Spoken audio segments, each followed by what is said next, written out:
오늘 주신 말씀 민수기 22장 15절부터 40절입니다. 구약성경 234쪽입니다. 민수기 22장 15절부터 40절입니다. 발락이 다시 그들보다 더 높은 고관들을 더 많이 보내매 그들이 발람에게로 나아가서 그에게 이르되 십볼의 아들 발락의 말씀에 청하건대 아무 것에도 거리끼지 말고 내게로 오라. 내가 그대를 높여 크게 존귀하게 하고 그대가 내게 말하는 것은 무엇이든지 시행하리니 청하건대 와서 나를 위하여 이 백성을 저주하라 하시더이다. 발락이 신하들에게 대답하여 이르되 발락이 그 집에 가득한 은금을 내게 줄지라도 내가 능히 여호와 내 하나님의 말씀을 어겨 덜하거나 더하지 못하겠노라. 그런즉 이제 너희도 이 밤에 여기서 유숙하라. 여호와께서 내게 무슨 말씀을 더하실는지 알아보리라. 밤에 하나님 발람에게 임하여 이르시되 그 사람들이 너를 부르러 왔거든 일어나 함께 가라. 그러나 내가 네게 이르는 말만 준행할지니라.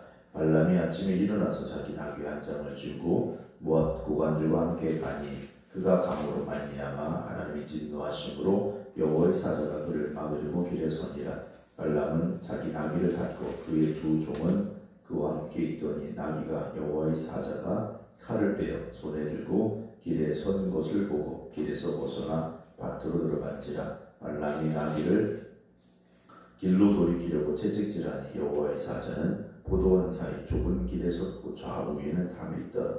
나귀가 여호와의 사자를 보고 몸을 담에 대고 발람의 발을 그 담에 짓누름에 발람이 다시 채찍질하니 여호와의 사자가 더 나아가서 좌우로 피할 데 없는 곳에 선지라. 나귀가 여호와의 사자를 보고 발람 밑에 엎드리니 발람이 노하여 자기 지팡이로 나귀를 때리는지라. 여호와께서 나귀 입을 여시니 발람에게 이르되 내가 당신에게 무엇을 하였기에 나를 이같이 3번을 때리느냐. 발람이 나에게 말하되 네가 나를 거역하기 때문이니 내 손에 칼이 있었다면 곧 너를 죽였으리라. 나귀가 발람에게 이르되 나는 당신이 오늘까지 당신의 일생 동안 탄 나귀가 아니냐. 내가 언제 당신에게 이같이 하는 버릇이 있었더냐. 그가 말하되 없었느니라. 그때 여호와께서 발람의 눈을 밝히시매 여호와의 사자가 손에 칼을 빼들고 길에 선 것을 그가 보고 머리를 숙이고 엎드리니 여호와의 사자가 그에게 이르되 너는 어찌하여 네 나귀를 이같이 3번 때렸느냐. 보라, 내 앞에서 네 길이 사악함으로 내가 너를 막으려고 나왔더니 나귀가 나를 보고 이같이 3번을 돌이켜 내 앞에서 피하였느니라. 나귀가 만일 돌이켜 나를 피하지 아니하였다면 내가 벌써 너를 죽이고 나귀는 살렸으리라. 발람이 여호와의 사자에게 말하되 내가 범죄하였나이다. 당신이 나를 막으려고 길에 서신 줄을 내가 알지 못하였나이다. 당신이 이를 기뻐하지 아니하시면 나는 돌아가겠나이다. 여호와의 사자가 발람에게 이르되 그 사람들과 함께 가라. 내가 내게 이르는 말만 할지니라. 발람이 발락의 고관들과 함께 가니라. 발락은 발람이 온다함을 듣고 모압 변경의 끝 아르논가에 있는 성까지 가서 그를 영접하고 발락은 발람에게 이르되 내가 특별히 사람을 보내어 그대를 부르지 아니하였느냐. 그대가 어찌 내게 오지 아니하였느냐. 내가 어찌 그들을 높여 존귀하게 하지 못하겠느냐. 발람이 발람에게 이르되 내가 오기는 하였으나 무엇을 말할 능력이 있으리까. 하나님이 내 입에 주시는 말씀 그것을 말할 뿐입니다. 발람이 발락과 동행하여 기럇 후솥에 이르러서는 발락이 소와 양을 잡아 발람과 그와 함께한 고관들을 대접하였더라. 아멘. 오늘 하나님과 내가 함께하는 믿음의 길을 걸어가는 모든 성도들 되시길 주님의 이름으로 축원합니다. 우리가 살다 보면 세상에 유혹이라는 것이 찾아옵니다. 이 유혹이 왜 우리에게 찾아오느냐? 더 좋은 것을 주는 것처럼 우리에게 가까이 오는 거죠. 세상의 유혹이 우리를 지옥으로 끌어가는 것처럼 찾아온다면 어느 누가 그 유혹에 흔들리겠습니까? 그럴듯하게 찾아오는 겁니다. 나에게 더 유익하게 어떤 나의 성공을 주는 것처럼 그런 세상의 유혹이 우리에게 찾아오게 되죠. 그때 그 유혹 앞에서 우리가 어떻게 됩니까? 하나님의 뜻을 구해야 됩니다. 내가 더 잘 되는 길이 아니라, 내가 더 성공하는 방법이 아니라 하나님의 뜻을 구하지 않으면 우리는 그 유혹 앞에 흔들릴 수밖에 없고, 그리고 그 유혹에 무너지게 됩니다. 이제 발람이 발락의 부름을 받고 가게 되는 장면을 오늘 말씀에서 보게 되는데, 하나님께서 발람이라는 이 주술사에게 가지 말라 하셨죠. 가지 말라 하셨습니다. 그런데 오늘 15절 보면 발락이 먼저 보냈던 사람들보다 더 높은 고관들을 더 많이 보낸 겁니다. 그러니까 내가 이만큼 너를 귀하게 존귀히 여기니까 넌 와라. 사람들을 보낸 겁니다. 16절에 발락이 십보리에게 한 말이, 십보리한테 발락이 발람에게 한 말이 뭐냐면, 아무 것에도 거리끼지 말고 내게 오라. 17절, 내가 그대를 높여 크게 존귀하게 하고 그대가 내게 말하는 것은 무엇이든지 하겠다 라고 발람에게 말을 전하게 하죠. 발람이 자기를 찾아온 발락의 신하들에게 이렇게 말합니다. 18절에 발락이 그 집에 가득한 은금을 내게 줄지라도 내가 능히 여호와 내 하나님의 말씀을 어겨 덜하거나 더하지 못하겠다. 나는 하나님이 전하라고 하신 말씀만 난 할 수밖에 없다. 그래요. 그럼 보냈어야 되는데 19절, 그런즉 이제 너희도 이 밤에 여기서 유숙하라. 여호와께서 내게 무슨 말씀을 더하시는지 알아보겠다. 하나님은 이미 너 가면 안 된다 하셨어요. 근데 발람은 어떡합니까? 자기를 찾아온 발람의 신하들에게 하룻밤 여기서 자. 내가 하나님께서 무슨 말씀을 더하시는지 내가 한번 알아볼게. 그렇죠. 그럼 발람의 마음속에는 뭐가 있는 겁니까? 유혹에 이미 흔들리고 있다라는 거죠. 따라가볼까? 따라가면 좋은 일이 있겠지? 이런 생각이 그의 마음속에 들어오게 됐다라는 거죠. 그래서 죄는요, 우리가 모양이라도 버려야 되는 이유가 가까이 하다 보면 익숙해지게 되고, 그것이 어느 순간 나에게서 똑같이 나오게 되기 때문입니다. 20절의 밤에 하나님께서 발람에게 말씀하십니다. 그 사람들이 너를 부르러 왔거든. 일어나 함께 가라. 그러나 내가 내게 이르는 말만 준행하라. 그래. 하나님께서 가라고 하셨지 않습니까? 하나님께서 지금 발람에게 발락이 너를 오라고 사람들에게 보냈으니까 너 가. 그러나 내가 하라고 하는 말만 해야 된다. 이렇게 보여지죠. 그런데 하나님께서 가라 하셨습니다. 이게 진짜 가라고 하신 걸까요? 아니라는 거죠. 여러분, 우리가 기도할 때 내 뜻대로 다 되어진다고 해서 그게 하나님의 응답이 아니다라고 말씀을 드린 적이 있습니다. 내가 기도하는 그대로 다 됐어요. 이게 기도의 응답일까? 그렇지 않습니다. 왜냐하면 21절에 발람이 아침에 일어나서 자기 나귀 한 장을 지우고 모압 고관들과 함께 갑니다. 발람이 얼마나 신났겠습니까? 야, 내가 가면 발락이 나에게 많은 걸 줄 거야. 높은 자리도 줄 거야. 뭐 이런 마음이 들었겠죠. 그런데 22절 보면 그가 감으로 말미암아 하나님 뭐 하셨습니까? 진노하셨다 했어요. 여러분, 길이 열렸다고 무조건 갈 수 있는 것이 아니라는 겁니다. 이미 하나님이 주신 답은 무엇이었습니까? 너는 가면 안 된다라고 말씀하셨어요. 12절에 하나님 발람에게 이르시되 너는 그들과 함께 가지 말고 라고 말씀을 하셨습니다. 근데 이번에 가라고 하셨네? 그럼 하나님 마음이 바뀌신 걸까? 아니라는 거죠. 발람에게 한번 선택할 수 있는 기회를 주신 겁니다. 유혹 앞에 흔들릴 것인지 하나님 말씀을 붙잡을 것인지. 여러분은 어떠십니까? 세상이 우리에게 더 좋은 것을 준다고 유혹합니다. 더 좋은 자리를 주겠다고 약속합니다. 근데 하나님은 가지 말라고 하십니다. 그럼 우리는 어떻게 할까요? 하나님, 내가 그 자리에 가서 더 좋은 것을 가지고 더 많은 것을 가지고 하나님의 뜻을 이루는 일에 하나님의 영광을 쓰면 되지 않겠습니까? 라고 생각할 때가 있다라는 거죠. 그렇지 않다라는 겁니다. 그런 화려한 것들, 더 넘치는 것들, 세상적인 금은부와 이런 것으로 영광을 받으시는 분이 아니시라는 거죠. 하나님은 우리가 순종함으로, 하나님의 말씀에 순종함으로 영광을 받으시는 분입니다. 예수님께서 왕이 되고자 하시면 얼마든지 이 세상의 왕이 되실 수 있는 분이셨습니다. 그러나 예수님은 하나님이 가라고 하신 십자가의 길을 선택하시지 않습니까? 내 뜻이 아니라 아버지의 뜻을 구하신 예수의 기도를 우리는 잊지 말아야 됩니다. 하나님 진노하셨습니다. 하나님께서 어떻게 하시느냐? 22절 다시 가보면 여호와의 사자가 그를 막으려고 섰습니다.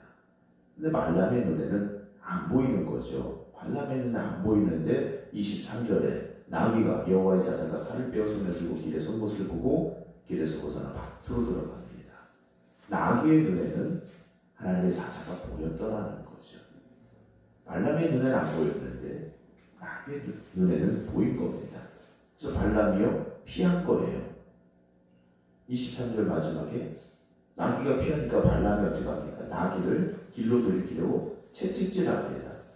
발람 아무것도 모르고 나귀가 이상한 짓을 하니까 채찍을 들어 때린 거예요. 24절에 여호와의 사자는 포도원 사이 좁은 길에 섰고 좌우에는 담이 있습니다. 길이 좁고요. 양쪽에 담이 있어요. 피하기 어려운 상황입니다. 나귀가 그래도 피하려고 어떻게 합니까? 여호와의 사자를 보고 몸을 담에 대고 발람의 발을 그 다음에 짓누르매 발람이 다시 채찍질했어요. 나귀가 가까스로 피해서 살려고 피했더니 어쩔 수 없이 발람의 발을 밟은 것이 됐죠. 발람이 화가 나서 다시 채찍질합니다. 26절 여호와의 사자가 더 나가서 좌우로 이제는 완전히 피할 수 없는 좁은 곳에 섰습니다. 27절 나귀가 여호와의 사자를 보고 발람 앞에 엎드렸어요.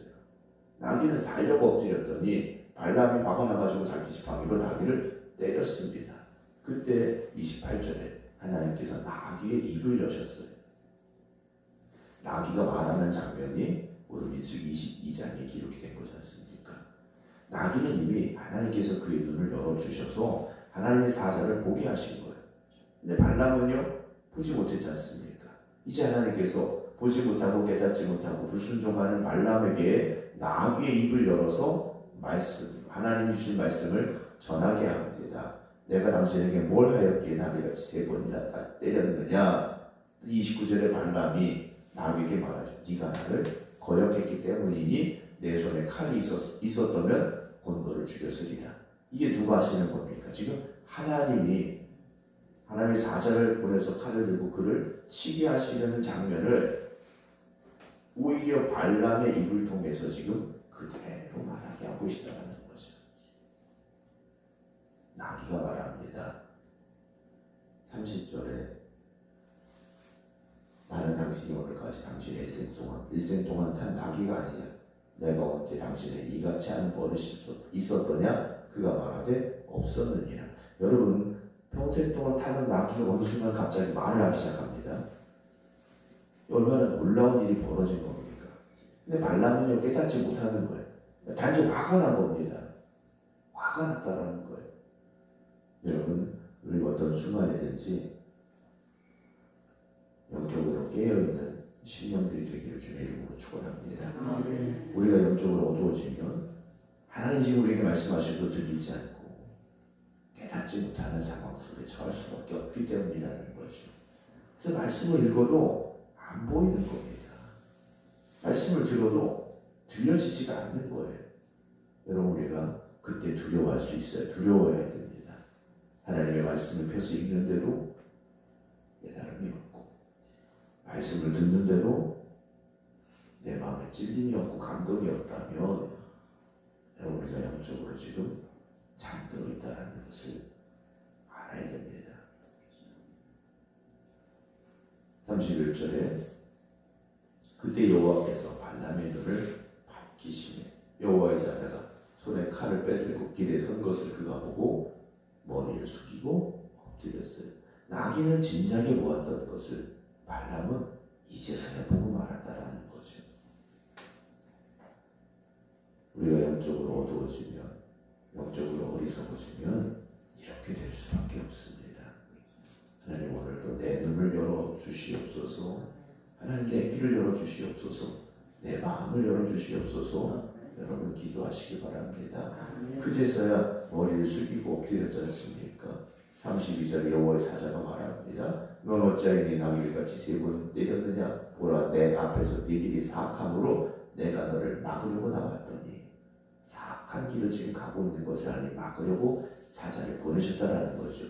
그럼 어떻게 됩니까? 다시 돌아가야 되죠. 다시 돌아가야 됩니다. 34절에 발람이 여호와의 사자에게 말합니다. 내가 범죄한나이다. 당신이 나를 막으려고 뒤에 서신 줄 내가 알지 못하였나이다. 당신 이를 기뻐하지 아니하시면 내가 돌아가겠습니다. 돌아가겠습니다. 그러죠. 이제서야 돌아가겠습니다. 그러는 거예요. 이제서야. 하나님의 사자가 발람에게 말합니다. 그 사람들과 함께 가라. 내가 내게 이르는 말만 하라 그래요. 하나님 주신 말만 하라는 거죠. 36절 발람이 온다함을 듣고 모압 변경의 끝 아르논가 있는 성읍까지 가서 그를 영접합니다. 발락은 발람에게 말합니다. 내가 특별히 사람을 보내 그들을 부르지 아니하였느냐? 그대가 내가 어찌 오지 아니하였느냐? 내가 어찌 그들을 높여 존귀하게 하지 못하게 했느냐? 발람이 발락에게 말합니다. 내가 오기는 왔는데 무엇을 말할 능력이 있으리까?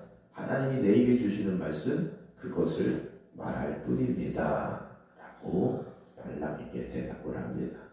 그럼 끝까지 그렇게 가야 되는데 발람이 어떻게 하는가를 우리는 말씀을 통해서 더 보게 됩니다. 여러분 우리가 하나님의 말씀 앞에 또는 하나님의 진노 앞에 순종의 길을 가겠습니다. 결정을 합니다. 그러면 끝까지 가야 됩니다. 마음이 바뀌어서는 안 됩니다. 손바닥 뒤집듯이 마음을 바꾸는 사람들이 있다. 그게 다른 사람 얘기가 아니라 우리 이야기일 수 있습니다.